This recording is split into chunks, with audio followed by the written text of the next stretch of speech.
ప్రభునందు ప్రియమైన దేవుని బిడ్డలారా, మనము పునరుద్ధాన కాలంలో ఉన్నాము. ఈస్టర్ సీజన్లో మనం ఉన్నాము. మరి ఈ కాలంలో మన యొక్క ఫోకస్ అంతా, మన యొక్క ధ్యాస అంతా యేసు ప్రభుని యొక్క మరణ పునరుద్ధానాల మీదే మనము ఉంచుతాము. ఆయన శిలువ మరణాన్ని, అలాగే ఆయన తిరిగి లేచిన సత్యాన్ని ఎరిగినటువంటి వారంగా మరి ఈ యొక్క అంశాలను ఆధారం చేసుకుని అత్యధికంగా ఈ దినాలలో మనం మన ప్రభువును ఆరాధన చేస్తూ ఉంటాం. అయితే యేసు ప్రభు వారి యొక్క ఘోరమైనటువంటి శిలువ మరణం మనం దుఃఖించటానికి, అలాగే ఆయన మహిమ కలిగినటువంటి పునరుద్ధానం మనం పండగ చేసుకోవడానికి మాత్రమే జరగలేదు. దానికి మించినటువంటి కారణాలు ఉన్నాయి. మరి ప్రభుని యొక్క మరణ పునరుద్ధానాలు ఒక గొప్ప పిలుపునిస్తున్నాయి. దానిని ఈరోజు మరి పౌలు భక్తుడు యొక్క ఈ వాక్య భాగంలో మనము తెలుసుకున్నాం. యేసు ప్రభువారు మరి ఆయన మృతి పొంది తిరిగి లేచారు. కాబట్టి జీవించే ప్రతి ఒక్కరూ తమ కొరకు మృతి పొంది తిరిగి లేచినటువంటి యేసుక్రీస్తు కొరకు జీవించాలి. ఇది పిలుపు. ఎంత గొప్ప పిలుపు చూశారు. మరి గుడ్ ఫ్రైడే రోజున మన మనసులన్నీ, హృదయాలన్నీ కృంగని స్థితిలో ఉంటాయి. ఎందుకంటే ఆ రోజు ప్రభుని యొక్క ఆ శిలువ మరణము, ఆయన పొందుతున్న శ్రమలు, అవమానాలు, వీటన్నిటి తలపోసుకుంటే మనకు నిజంగా ప్రతి విశ్వాసికి, భక్తునికి కూడా హృదయము అది ద్రవించిపోతుంది. అయితే ఆ రోజుతో దాన్ని మనం అలా ముగించుకుంటే, కేవలము నాలాంటి ఫీలింగ్కి గురవడానికే ఆ రోజు మనం దానిని పెట్టుకుంటే దానివల్ల ప్రయోజనం లేదు. అలాగే ఈస్టర్ రోజున మరి ఎంతో గొప్ప ఘనంగా మా ప్రభు ఆయన జీవము గలవాడు, మరణాన్ని గెలిచి ఆయన లేచాడు అని మనము ఎంతో ఒక పెద్ద సెలబ్రేషన్, లేకపోతే ఒక పెద్ద పండుగగా మనం చేసుకుంటాం. అయితే ఆ పండుగగా వరకే ఆ రోజు మనం ఎంచుకొని ఆగిపోతే ప్రభు యొక్క శిలువ మరణాన్ని, ఆయన యొక్క మహిమ పునరుద్ధానాన్ని మనము ఆ రోజులు కేటాయించి వదిలేసినట్లు లెక్క. అయితే ఆయన మృతి పొంది తిరిగి లేచునని ఒకవేళ మనము ఎరిగిన వారంగా, విశ్వసించిన వారంగా, ఆయనను ఆరాధించుకుంటున్నటువంటి వారంగా ఉన్నట్టయితే మనందరికీ పిలుపు ఇవ్వబడుతుంది. అదేంటంటే, జీవించువారు ఇక మీదట తమ కొరకు కాక తమ కొరకు మృతి పొంది తిరిగి లేచిన వాని కొరకు జీవించాలి. ఎంత గొప్ప పిలుపు ఇది! ఎంత ఉన్నతమైన పిలుపు! ఎంత అంకితమైనటువంటి జీవితానికి ఇవ్వబడుతున్నటువంటి పిలుపు మనము ఆలోచించాలి. ప్రియమైనటువంటి దేవుని సంఘమా, మరణ పునరుద్ధానాలు, యేసు ప్రభు యొక్క మరణ పునరుద్ధానాలు రెండు సత్యాలను అవి స్థాపిస్తూ ఉన్నాయి. మొట్టమొదటిది ఏంటంటే, అది ప్రేమ కార్యము. He did all this out of his love. ఆయన తన ప్రేమను బట్టి ఈ లోకంలోనికి తగ్గించుకుని వచ్చారు. ఆయన తన ప్రేమను బట్టి ఈ లోకంలో చాలా దీనుడిగా, సాత్వికుడిగా ఆయన తిరిగాడాడు. ఆయన తన కార్యాలు చేశారు, తన బోధలు చేశారు. అలాగే ఆయన తన ప్రేమను బట్టి మన పాపములన్నీ తన మీద వేసుకొని, మన శాపములన్నీ తన మీద వేసుకొని, మనం పొందవలసినటువంటి గాయములను, శ్రమలను ఆయన అనుభవించి, ఆ అవమానములను ఆయన అనుభవించి సిలువలో ఆయన తన ప్రాణాన్ని అర్పించారు. పౌలు యొక్క మరి బోధలన్నీ పత్రికలో వ్రాయబడినటువంటి వాటన్నిటిని కూడా మనం ఒక్కొక్కటి తీసుకుంటే మనకు అది అర్థమవుతుంది. అన్ని వచనాలు మనం చూడలేం, కానీ వాటిని మనం జ్ఞాపకం చేసుకొనవచ్చు. పౌలు ఎఫెసీయులకు రాస్తూ 5వ అధ్యాయం 2వ వచనంలో ఏమంటాడంటే, క్రీస్తు మిమ్మల్ని ప్రేమించి పరిమళ వాసనగా ఉండుటకు తను తాను దేవునికి బలిగా, అర్పణగా చేసుకున్నాడు. ఆయన మిమ్మల్ని ప్రేమించి out of his love, because he loves you. కాబట్టి మనం అనేక సార్లు జ్ఞాపకం చేసుకున్నట్టు సిలువ దేవుని యొక్క అత్యున్నతమైనటువంటి ప్రేమకు అది మరి నిరూపణగా ఉంది, అది చిహ్నంగా ఉంది అని మనము తెలుసుకుంటున్నాము. ఇది ప్రేమ కార్యం. అలాగే ఆయన యొక్క పునరుద్ధానం ఆయన యొక్క మహిమా ప్రభావాలను నిరూపించేటటువంటిదిగా ఉన్నది. ఎందుకు అంటే ఒక వ్యక్తి మరణం నుంచి తిరిగి లేచాడు అంటే ఈనాటికి కూడా సాధారణమైనటువంటి సగటు మనిషి దాన్ని నమ్మలేకపోతున్నాడు. అతను ఎంత గొప్ప ఫిలాసఫర్ అయినా, ఎంత గొప్ప మరి సైంటిస్ట్ అయినా, ఎంత గొప్ప మేధావి అయినా నమ్మలేకపోతున్నారు. ఎందుకంటే అది మహిమా ప్రభావాలకు సంబంధించినటువంటి విషయం. అది మానవ శక్తికి అది సాధ్యము అయ్యేటటువంటి విషయం కాదు. కాబట్టి ఈనాటికి అనేక మంది దానిని ఒక కట్టుకథగా భావిస్తూ ఉన్నారు. ఎందుకంటే అది మహిమా ప్రభావాలకు సంబంధించిన విషయం. కాబట్టి యేసు ప్రభువారి యొక్క మరణం, ఆ తర్వాత ఆయన యొక్క పునరుద్ధానము, ఇట్ షోస్ హిస్ పవర్. ఆయన యొక్క శక్తి అంతటిదో మరణమును శాసించి, మరణమును ఓడించి, మరణానికే మరణాన్ని విధించి ఆయన ఆ సమాధిలో నుండి బయటకు ఆయన రావడం జరిగింది.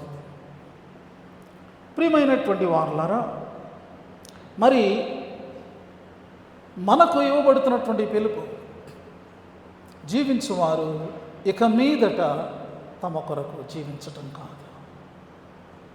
మనము జీవించటం మొదలుపెట్టామా? ఇది ఒక ప్రాముఖ్యమైన ప్రశ్న. మనం అసలు జీవించడం మొదలుపెట్టామా? జీవించడం అంటే పుట్టి ఎదిగి కదలాడుతూ ఉద్యోగాలు చేసుకుంటూ కుటుంబాలు కలిగి ఉన్నటువంటి ఈ యొక్క భౌతికమైనటువంటి లోక సంబంధమైన బ్రతుకు కాదు. ఇది అందరూ జీవిస్తున్నటువంటి జీవితమే, ఇది అందరూ చేస్తున్నటువంటి బ్రతుకే. కానీ జీవించుచున్న నీవు అని ఇక్కడ వ్రాయబడినప్పుడు, జీవించువారు అని వ్రాయబడినప్పుడు ఏంటి ఆ యొక్క జీవితం? ప్రియమైనటువంటి వారులారా, మనము దేవుని వాక్యంలో ఉన్నటువంటి సంగతులను తిరిగి మనము రికలెక్ట్ చేసుకోవచ్చు. అదేంటంటే, మనము అందరము కూడా ఈనాడు విశ్వాసులుగా ఉన్నవారు, ఈనాడు ఒకవేళ ఇంకా విశ్వాసంలో లేనటువంటి వారి సంగతి కూడా మనం ఆలోచన చేస్తే మానవులందరూ కూడా ఒకప్పుడు మృతులే. ఒక భక్తుడు ఏమంటాడంటే, human beings are moving like they are like dead bodies moving అని అంటాడు. అంటే ఒక క్రైస్తవ మరి వాక్యోపదేశకుడు.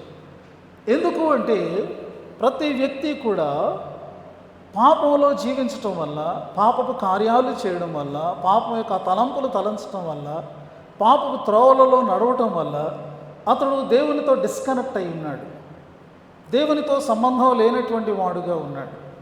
దేవునితో సంబంధం లేనటువంటి జీవితాన్ని మరి మరణించినటువంటి జీవితంగా బైబిల్ తెలియచేస్తూ ఉన్నది. భౌతికంగా అతడు జీవితుడై ఉన్నాడు, కానీ ఆత్మలో ఏ విధమైనటువంటి చలనము కానీ, ఏ విధమైన చైతన్యము కానీ లేనటువంటి వాడుగా, ఆధ్యాత్మికంగా అతడు మరణించినటువంటి వ్యక్తిగా ఉన్నాడని బైబిల్ తెలియజేస్తుంది.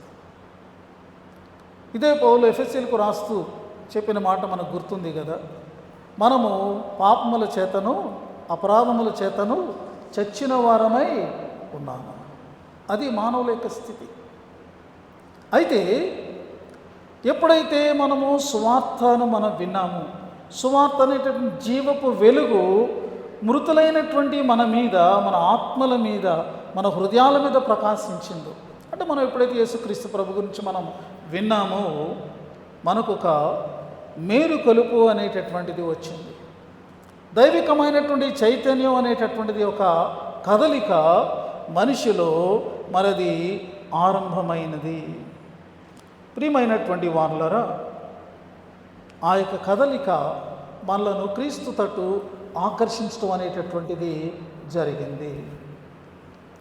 అందుచేత ఎప్పుడైతే ఈ విధమైనటువంటి సువార్త వలన పరిశుద్ధాత్మ కార్యం మన జీవితంలో జరిగిందో, ప్రియమైనటువంటి వారులారా, అప్పుడు మనము జీవితం అవడం అనేటటువంటి కార్యం స్టార్ట్ అయ్యింది. పౌలు భక్తుడు రోమీలకు రాస్తూ ఒక చక్కని మాట అంటాడు. ఆయన ఏమంటాడు? రోమీలకు రాస్తూ 4వ అధ్యాయంలో చివరి వచనంలో ఈ మాట అంటాడు. ఆయన మన అపరాధముల నిమిత్తం అప్పగింపబడి మనము నీతిమంతులుగా తీర్చబడుటకై లేపబడెను. ఆయన మరణ పునరుద్ధానాల వెనుక ఉన్నటువంటి గొప్ప ఉద్దేశం ఇక్కడ పౌలు జ్ఞాపకం చేస్తున్నాడు. ఆయన ఎందు నిమిత్తము అప్పగించబడి మరణించాడంటే మన అపరాధముల నిమిత్తము. కాబట్టి ఆయన మరణము, ఆయన అప్పగించబడి మరణించడం అనేటటువంటిది విశ్వసించినటువంటి వారి జీవితంలో వారి అపరాధములన్నింటినీ కూడా అది క్షమించింది. వారి యొక్క పాపములన్నింటినీ కూడా తుడిచివేయడం అనేటటువంటిది జరిగింది. ఆయన యొక్క పునరుద్ధానం అనేటటువంటిది ఎందుకు జరిగింది అంటే మనము నీతిమంతులంగా జీవించడం కోసం జరిగింది. కాబట్టి ఒక జీవితం కోసం, ఒక జీవనం కోసం ఇది జరిగింది. అది దేని కొరకంటే నీతి కొరకైనటువంటి జీవనము. ఇదే విషయాన్ని పేతురు కూడా తన పత్రికలో రాస్తాడు. మొదటి పత్రికలో 2వ అధ్యాయంలో ఆయన ఇదే భావాన్ని ఇచ్చేటటువంటి మాటను ఏమని వ్రాస్తాడంటే, మొదటి పేతురు 2వ అధ్యాయం 24వ వచనంలో, మనము పాపముల విషయమై చనిపోయి నీతి విషయమై జీవించినట్లు ఆయన తానే తన శరీరమందు మన పాపములను మ్రాను మీద మోసికొనెను. ఎందుకు జరిగింది ఆయన యొక్క మరణం? ఎందుకు జరిగింది ఆయన యొక్క పునరుద్ధానం? అంటే మన పాపములన్నింటినీ కూడా ఆయన మరి మ్రాను మీద మోసుకున్నాడు. ఎందుకంటే పాప జీవితానికి మనం చనిపోవాలి. పాపములలో చచ్చినటువంటి వారముగా, అపరాధములలో చచ్చినటువంటి వారముగా ఉన్నటువంటి మనము ఇప్పుడు ఆ జీవితానికి మరణించాలంటే ఆ జీవితానికి ఒక ఫుల్ స్టాప్ అన్నమాట. ఫుల్ స్టాప్ అంటే ఇంకా మళ్ళీ అది తిరిగి రిపీట్ అవ్వకుండా ఉండేటటువంటి స్థితి.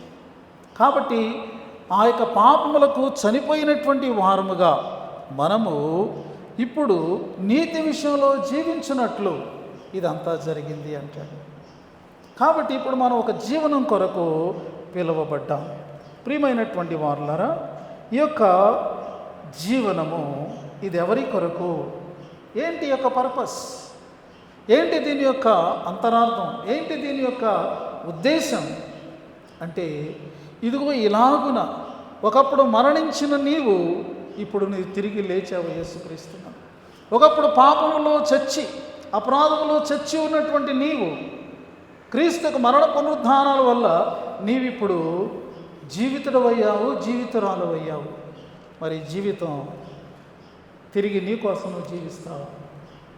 తిరిగి జీవితం లోకం కోసం జీవిస్తావా? తిరిగి యొక్క జీవితం క్షణమాత్రమైనటువంటి, క్షణభంగురమైనటువంటి వాటి కొరకు నీవు జీవిస్తావా? గొప్ప ఉద్దేశం, గొప్ప పిలుపు.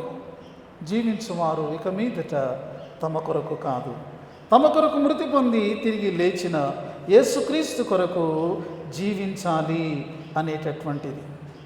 ప్రియమైనటువంటి వారులారా, ఈ మాటలు పౌలు ద్వారా దేవుడు మనకు తెలియచేస్తున్నప్పుడు కేవలము పౌలు యొక్క మాటలు మాత్రమే కాదు, పౌలు తాను చేసుకున్నటువంటి నిర్ణయము, పౌలు తాను మరి ఆరంభించినటువంటి జీవితము మనకు కనబడతాయి.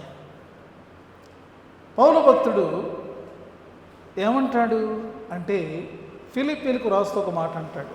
ఆయన ఏమంటాడంటే ఫిలిప్పీ పత్రికలో 1వ అధ్యాయం 21వ వచనంలో, నా మట్టుకైతే బ్రతుకుట క్రీస్తే అన్నాడు.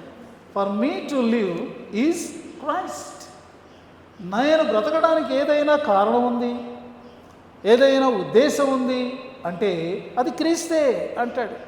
మరి అలా కాకపోతే ఏంటండి పౌలు గారు అంటే, లేకపోతే చావు అయితే లాభం అని అంటున్నాడు. చూసారు, చావు కాకుండా ఉన్నటువంటి యొక్క బ్రతుకంతా కూడా ఇది నేను క్రీస్తు కొరకే అనేటటువంటి తన యొక్క మరి ఆ జీవిత గమనం ఎలా సాగుతుందో పౌలు ఫిలిప్పీలకు చెప్తున్నాడు. ఫిలిప్పీలు ఏదో ఒక పెద్ద స్పెషల్ స్పీకర్, గెస్ట్ స్పీకర్ వచ్చి మాట్లాడుతుంటే అబ్బాయి ఎంత బాగుంది సందేశం అని ఆయన జీవితాన్ని ఎరుగకుండా ప్రశంసించేటటువంటి స్థితి కలిగినటువంటి వాడు కాదు పౌలు. ఎందుకంటే ఆ ఫిలిప్పి పట్టణంలో పౌలు ఉన్నప్పుడు క్రీస్తు కొరకు ఎలాంటి శ్రమలు పడ్డాడో వాళ్ళు కన్నులారా చూచారు. వాళ్ళకు తెలుసు ఏ రీతిగా పౌలు బెత్తాలతో కొట్టబడ్డాడు, ఏ రీతిగా వారు చెరసాల్లో వేయబడ్డారు, ఏ రీతిగా వారు ఆ యొక్క బంధకాలలో శ్రమలు పడ్డారు వాళ్ళు చూచారు.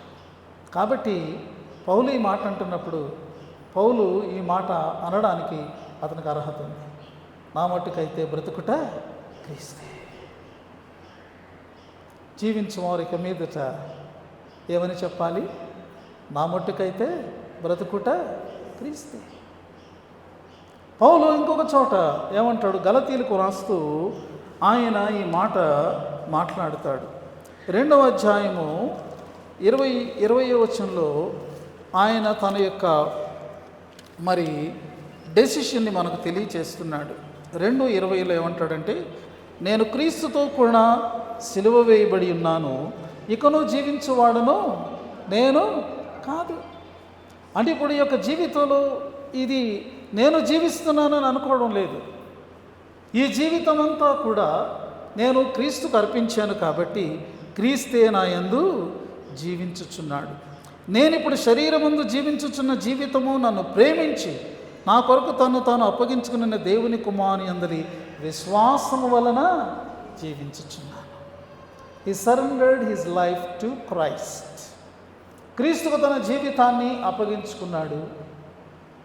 తన జీవితము క్రీస్తు కొరకే పౌలు జీవిస్తూ ఉన్నాడు. ప్రియమైనటువంటి దేవుని బిడ్డలారా, పౌలు ఇటువంటి జీవితానికి కలిగినటువంటి ప్రేరణను అతడు తెలియచేస్తున్నాడు. ఇది ఒకళ్ళు అనుకుంటే అలా జీవించవచ్చా?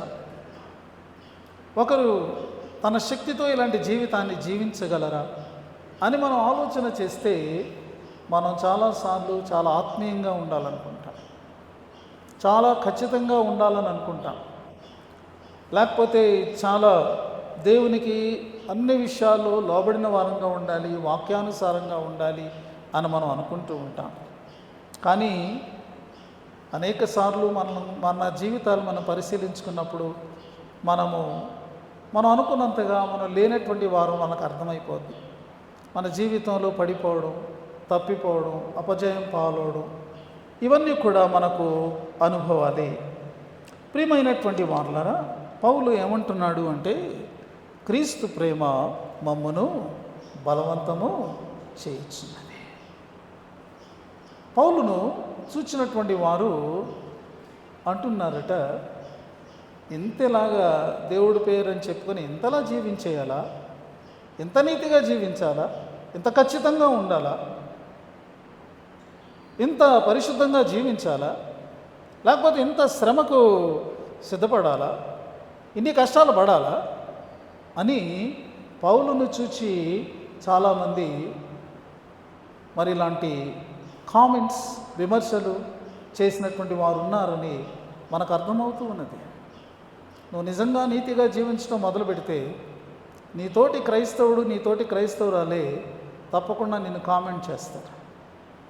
ఎవరైనా నీ యొక్క భక్తి జీవితాన్ని కామెంట్ చేస్తున్నారు అంటే నువ్వు వారి మీద ఆల్రెడీ ఇన్ఫ్లుయెన్స్ చూపిస్తున్నావు అన్నమాట. అంటే నీ యొక్క భక్తి, నిజమైన యథార్థమైన భక్తి జీవితము వారి మీద ప్రభావం చూపించిందన్నమాట. వాళ్ళు అలా అంటారని మనం భక్తి లేకుండా జీవిద్దామా? ఎవరో ఏదో అంటారని మనం విశ్వాసం లేకుండా జీవిద్దామా? ఎవరో మనలను ఒకవేళ నలుగురిలో అపహాస్యం చేస్తారేమో అని మనము దేవుని కొరకు జీవించే జీవితాన్ని మనం వెనకబెడదామా? నిన్ను విమర్శించే వ్యక్తి నీ కొరకు ప్రాణం పెట్టాడా? నేను అపహాస్యం చేసేటటువంటి వ్యక్తి తన రక్తాన్ని నీ కొరకు కార్చాడా? లేదే. అలాంటి వారి కొరకు నేనెందుకు జీవించాలి? అలాంటి వారిని తృప్తిపరచడం కోసం, అలాంటి వారి మాటల నుండి నన్ను నేను కాపాడుకోవడం కోసం నా ప్రభువుకు నేనెందుకు దూరం కావాలి? పౌలు అలా అనుకున్నాడు. ప్రియమైనటువంటి వారు, పౌలు ఒక లిస్ట్ ఇచ్చాడు. ఆ లిస్టులో అతను వెళ్ళినటువంటి శోధనలు, శ్రమలు ఎన్నున్నాయంటే మనం కంటత పెట్టడానికి ఒక పూట పడుతుంది. కానీ అవన్నీ తన అనుభవాలు. దాన్ని చూచి పౌలును చూస్తే వెర్రివాళ్ళ ఉన్నాడు. He's behaving like a fool. ఎంత అక్కర్లేదు, ఎంత భక్తి అక్కర్లేదు, ఎంత కష్టం అక్కర్లేదు అని అన్నారు. పౌలు ఏమంటున్నాడు అంటే, మేము వెర్రివారమైతిమా దేవుని నిమిత్తమే అంటాడు.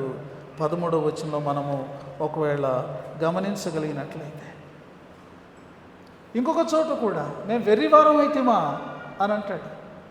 అలాగా అతడు ఒక ఫూల్, అతని యొక్క బిహేవియర్ అలా ఉందని ఫూలిష్గా లోకానికి అనిపించింది. ప్రియమైన దేవుని బిడ్డలారా, క్రీస్తు కొరకు అంకిత భావంతో నీవు జీవించడం మొదలు పెడితే లోకానికి నువ్వు ఒక బుద్ధిహీనుడుగా, బుద్ధిహీనురాలుగా కనబడతావు. అయినా అలాగే జీవిద్దాం. బుద్ధిహీనుడు అన్నీ, బుద్ధిహీనురాలు అనని. దేవుణ్ణి బట్టి కదా నిన్ను అంటుంది, క్రీస్తుని బట్టి కదా. దానిని ఒక అవమానంగా కాకుండా దానిని ఒక హారముగా, లేకపోతే దానిని ఒక మాలగా, దానిని ఒక ఆభరణంగా మనం స్వీకరించగలిగితే ఎంత ధన్యత. ఏమయ్యా ఇంత కష్టం అవసరమా? నేను చూస్తుంటే నువ్వు ఒక బుద్ధిహీనుడిలా కనబడుతున్నావు, వెర్రోళ్ళలా కనబడుతున్నావు అంటే పౌలు అంటున్నాడు, నన్ను ఏం చేయమంటారు? క్రీస్తు ప్రేమ నన్ను బలవంతం చేస్తుంది. ఆ కల్వరి ప్రేమ అతని హృదయాన్ని వశపరుచుకుందన్నమాట. అది అర్థం. క్రీస్తు ప్రేమ చేత ఒక హృదయం వశపరచబడింది అంటే అంతకంటే ధన్యత ఏమీ లేదండి. ఇంకా అంతకంటే గొప్ప సంగతి ఏమీ కూడా లేదు. నీ హృదయము ఆ ప్రేమకు వశమైపోతే ఇక నీ జీవితము ఆ ప్రేమను బట్టే నీ ప్రతి అడుగు కూడా ఉంటుంది. విశ్వాసం. పౌలు అలాంటి జీవితాన్ని జీవించడం మొదలుపెట్టాడు. క్రీస్తు యొక్క కల్వరి ప్రేమ అది మనల్ని వశపరుచుకునేటటువంటి ప్రేమ. మనం దాన్ని నిజంగా ధ్యానం చేసినట్టయితే ఆ ప్రేమను మనము అనుభవించిన వారంగా ఉన్నప్పుడు, ఆ ప్రేమకు ప్రతిగా మనం జీవించే జీవితంలో ఏ కష్టం మనకు ఎదురొచ్చినా, ఏ నింద మనకు ఎదురొచ్చినా, ఏ నష్టం మనకు ఎదురొచ్చినా అవి మనల్ని అంతగా బాధించవు. క్రీస్తు ప్రేమ నుండి మనల్ని ఎడబాపగలిగినవి ఏవైనా ఉన్నాయా? కష్టమైన, కరువైన, ఖడ్గమైన, ఇంకా చాలా లిస్ట్ ఇచ్చాడు. పైనున్నవైనా, క్రింద ఉన్నవైనా, అధికారులైనా, ఏవైనా సరే, nothing can separate me from the love of my Christ అనేటటువంటి మాటలు మనం చూస్తాం. ప్రియమైనటువంటి వార్లారా, ఈ యొక్క పౌలు ఒకప్పుడు క్రీస్తుకు ఎలాంటి విరోధిగా ఉన్నాడో మనకు తెలుసు. క్రీస్తును యొక్క అనుచరులను మొత్తము కూడా, ఆ శిష్యులను, క్రైస్తవులందరినీ కూడా, క్రీస్తు మార్గంలో ఉన్న వారందరినీ కూడా ఒక్కరు కూడా లేకుండా వారందరినీ కూడా చంపివేయాలి, లేకపోతే వారిని మరలా యూదామతంలోనికి మార్చేయాలి అనేటటువంటి ఒక గుంపుకు అతడు ప్రధాన నాయకుడిగా ఉన్నటువంటి వాడిగా మనకు తెలుసు. అతనికి యాక్టివిటీస్, నేను దేవుని యొక్క సేవ చేస్తున్నాను అని అతడు ప్రారంభించినటువంటి పనులు ఎలా ఉన్నాయంటే, నేడు ఉగ్రవాదులు ఎలా ఉన్నారు, తీవ్రవాదులు ఎలా ఉన్నారు, మతోన్మాదులు ఎలా ఉన్నారు, పౌలు అలా ఉన్నాడు. ఒకడు క్రైస్తవుడిగా జీవిస్తే చాలంటే ఏ రీతిగా అయినా సరే ఎలిమినేట్ చేసేయడమే అది తన ప్రాణాధారం అన్నట్టుగా ఉన్నటువంటి వాడు పౌలు. కానీ దమస్కు మార్గంలో పునరుద్ధానుడైనటువంటి యేసుక్రీస్తు ప్రభుని యొక్క ప్రత్యక్షత కలిగిందండి. ఆ మిట్ట మధ్యాహ్నం వేళ సూర్యుని తేజస్సు కంటే అత్యధికమైనటువంటి తేజస్సు అతని మీద అలా ప్రకాశించింది. ఆ ప్రకాశతలో నుండి అతనికి స్వరం వినబడింది, సౌలా సౌలా, నీవు నన్ను ఎలా హింసించుచున్నావు. పునరుద్ధానుడైన ప్రభువు తాను పొందుతున్నటువంటి హింసను గురించి మాట్లాడుతూ ఉన్నాడు. చూశారు, ఒక భక్తుడు ఏమన్నాడంటే, still Christ is going through persecution even today అన్నాడు. మన దేశంలో చాలామంది క్రైస్తవులు సేవకులు, మాస్టర్ గారులు, ఫాదర్స్, నన్స్ భయంకరమైనటువంటి వ్యతిరేకత గుండా వెళ్తున్నారు. భయంకరమైనటువంటి శ్రమ గుండా వెళ్తున్నారు. అవమానాలు గుంపులుగా వచ్చి చర్చలో దూరి అక్కడికక్కడే వారి మీద దాడి చేయడం మనం చూస్తున్నాం. స్త్రీలని లేదు, యవ్వనులని లేదు, పిల్లలని లేదు. మనకు ఒక సందేహం వస్తుంది, ఎక్కడున్నాడు యేసు ప్రభువారు? మన శ్రమలో మనతో పాటు ఆయన శ్రమ పడుతున్నాడు. Is going through the persecution. ఆయన సంఘాన్ని హింసించడం అంటే క్రీస్తుని హింసించడమే కదా. ఆ మాటలు విన్నాడు సౌలుగా అప్పుడు పిలువబడుతున్నటువంటి పౌలు. ప్రియమైనటువంటి వార్లారా, ఇక ఆ వెలుగుకు అతని జీవితంలో కమ్ముకున్నటువంటి ఈ యొక్క మతోన్మాదపు, ఉగ్రవాదపు, తీవ్రవాదపు చీకటులన్నీ కూడా తొలగిపోయాయి. అతడు సత్యాన్ని గ్రహించాడు. ఎందుకంటే ప్రత్యక్షమైనటువంటిది సజీవ స్వరంతో తనను మరి సంధించినటువంటి ఆ యొక్క యేసుక్రీస్తు ప్రభు.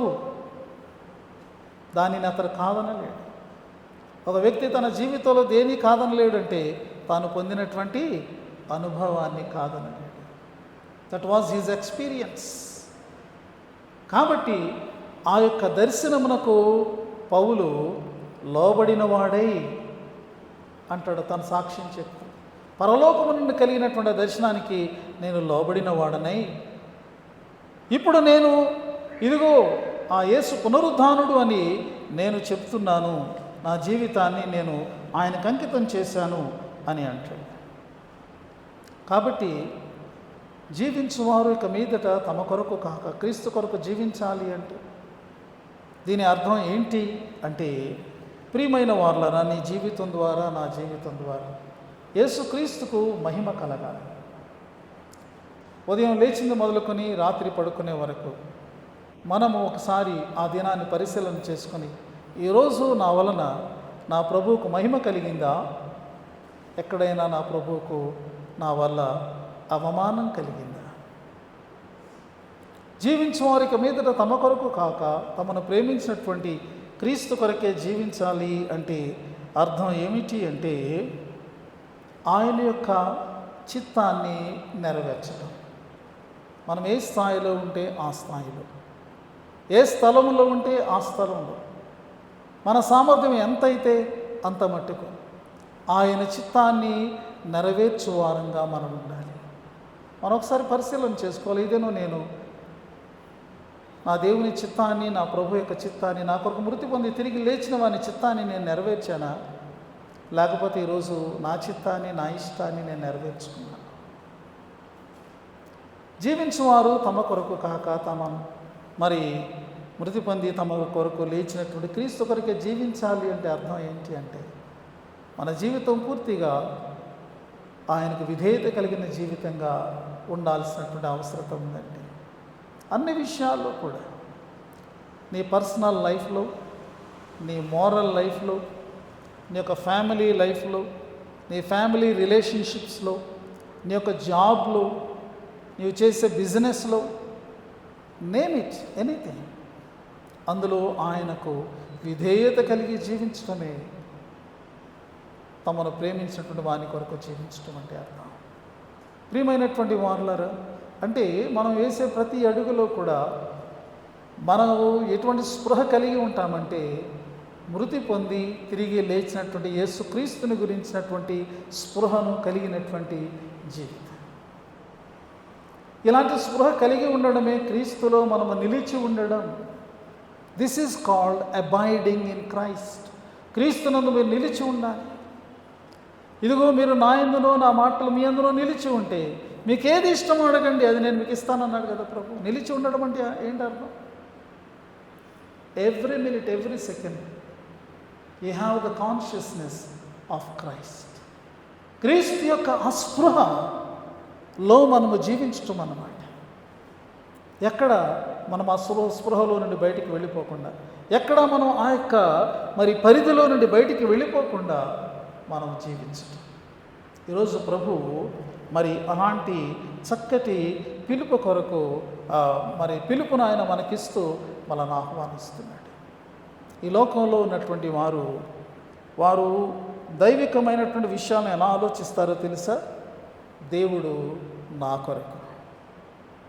కొరకు దేవుడు అంటే నాకు కష్టం వస్తే దేవుడు, నాకు నష్టం వస్తే దేవుడు, నాకు రోగం వస్తే దేవుడు, నాకు దుఃఖం వస్తే దేవుడు, నాకు అవసరత ఏర్పడితే దేవుడు, నాకు కొరత వస్తే దేవుడు.